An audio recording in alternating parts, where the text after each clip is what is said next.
ও ভাই স্কুলের স্যার আমার ইনভাইট দিতেছে, যাই তো।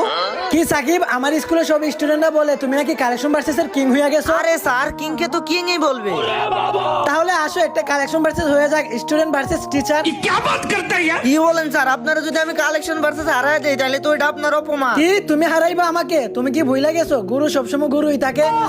তাহলে আসেন স্যার, হয়ে যাক একটা কালেকশন ভার্সেস। তাহলে শুনো, তোমাদের টিউশনের টাকায় আমি কিনে ফেলেছি প্রাইভেট কার। এই দেখো আমার কাছে আছে ইভোএস কার। স্যার পাকি ম্যাডামে নাকি আপনারা দিছিল অনেক বড় একটা পার। এই দেখেন আমার কাছে আছে ম্যাক্সিস কার। সাকিব, ক্লাসের সব স্টুডেন্ট বলে তুমি একটা নুবরা। এই দেখো আমার কাছে আছে বান্ডিল কুবরা। স্যার ওদেরকে বলবেন আমি না নুবরা। এই দেখেন আমার কাছে আছে বান্ডিল কুবরা। আমি এখন তোমাকে একটা বান্ডিল দেখাবো, যদি তুমি আমাকে এটা দেখাইতে পারো তাহলে আমি মেনে নিব তুমি কালেকশন ভার্সেস এর কিং। আচ্ছা ঠিক আছে, দেখেন আমার তাড়াতাড়ি। প্রিয় কালার রেড। এই দেখো আমার কাছে আছে গোল্ডেন শেড। কালেকশন ভার্সেসে আইরা হন হয়ে যাবেন আপনি স্যাড। এই দেখেন আমার কাছে আছে গোল্ডেন শেড।